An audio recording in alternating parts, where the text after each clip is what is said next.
안녕하세요. 오늘은 갑작스러운 경제적 어려움을 겪고 계신 분들을 위해 준비한 영상이에요. 긴급생활비와 긴급의료비 지원 조건부터 신청 방법까지 2025년 최신 기준으로 아주 쉽게 설명드릴게요. 40대 이상 주부님들이나 가정을 책임지고 계신 분들이 꼭 아셔야 할 정보니까 영상 끝까지 시청해주세요. 긴급생활비 지원 조건 소득 기준 2025년 기준. 먼저 긴급생활비 지원 조건 중에서 소득 기준은 정부가 정한 기준 중위소득의 85% 이하인 가구가 해당돼요.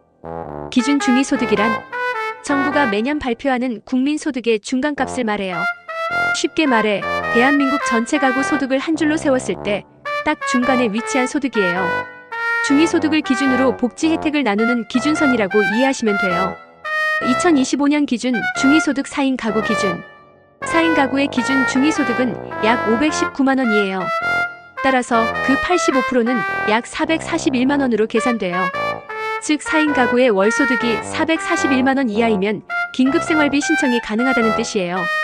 다른 가구원수 기준 중위소득 1인 가구 약 127만원 85%는 약 108만원 2인 가구 약 214만원 85%는 약 182만원 3인 가구 약 276만원 85%는 약 234만원 4인 가구 약 519만원 85%는 약 441만원 5인 가구 약 596만원 85%는 약 506만원 이렇게 가구원수에 따라 기준 중위소득이 다르니 꼭 확인해보시고 월소득이 해당 금액 이하이면 신청 가능하세요.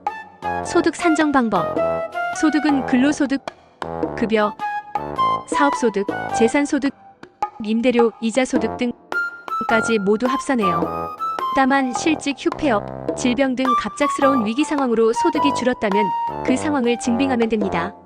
실직이나 소득 감소를 증빙할 수 있는 자료, 급여 명세서, 사업소득 증빙 서류 등을 준비해 두시면 돼요. 긴급의료비 지원 조건과 지원금액 2025년 기준. 이번에는 갑자기 큰 병원비가 나와서 어려움을 겪는 분들을 위해 마련된 긴급의료비 지원에 대해 알려드릴게요. 긴급의료비 지원 조건. 지원 대상.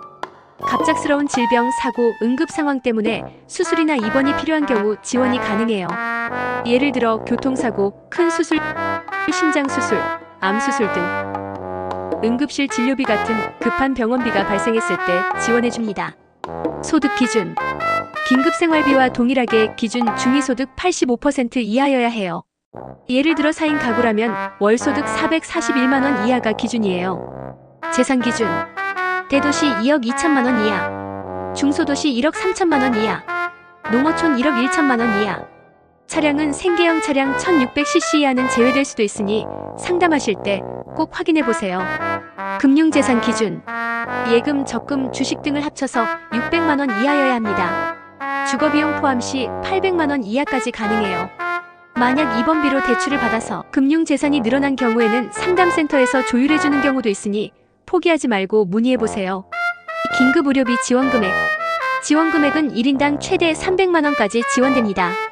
이 지원금은 수술비, 입원비, 응급실 진료비, 검사비 등 병원비로 실제 발생한 비용에 대해 지원해주는 거예요. 예를 들어 심장 수술비 500만원이 나왔다면 그중 본인 부담금이 300만원이라면 300만원 전액을 지원받을 수 있어요. 주의사항. 반드시 진단서, 소견서, 입퇴원 확인서 등 병원에서 발급한 증빙 서류가 필요해요. 영수증만으로는 지원이 어렵고 진단명, 질병명과 입원일, 퇴원일 등이 포함된 서류를 제출해야 합니다. 꿀팁. 갑자기 수술하거나 병원비가 많이 나왔을 때는 병원비 영수증만 챙기지 말고 꼭 진단서나 입퇴원 확인서를 병원에서 발급받아 놓으세요. 서류 발급은 병원 원무과 또는 행정팀에서 쉽게 신청할 수 있어요. 만약 입원이 예정돼 있는 경우에는 예약증이나 입원 확인서도 가능해요. 이제 신청 방법을 알려드릴게요. 긴급생활비 신청 방법. 가장 쉬운 방법은 주민센터 직접 방문이에요. 신분증, 소득재산 증빙서류, 가족관계 증명서, 갑자기 어려워진 사유, 실직, 휴업, 질병 진단서 같은 증빙서류를 준비해서 제출하면 돼요. 또는 보건복지상담센터 129번으로 전화 신청도 가능해요. 심사기간은 보통 2일에서 3일, 긴급 상황이면 당일 지급도 가능하니까 정말 도움이 돼요. 긴급의료비 신청도 비슷해요. 긴급의료비 신청 방법. 역시 주민센터 방문이 가장 일반적이에요. 준비 서류는 신분증, 소득재산 증빙 서류, 병원 진단서, 입퇴원 확인서, 가족관계 증명서 등이 필요해요. 병원 서류는 병원에서 발급받으시면 되고 의료비 영수증도 첨부하면 심사가 더 빨라요. 마찬가지로 2일에서 3일 내 지급, 급한 경우엔 당일 지급도 가능하니까 꼭 알아두세요. 오늘은 이렇게 긴급생활비와 긴급의료비 지원 조건부터 지원금액, 신청 방법까지 2025년 최신 정보로 알려드렸어요. 갑작스러운 경제적 어려움이 생겼을 때 꼭 도움받으시길 바라고요. 영상이 도움되셨다면 좋아요와 구독 부탁드릴게요. 더 궁금한 점은 댓글로 남겨주세요. 꼼꼼히 답변 드리겠습니다.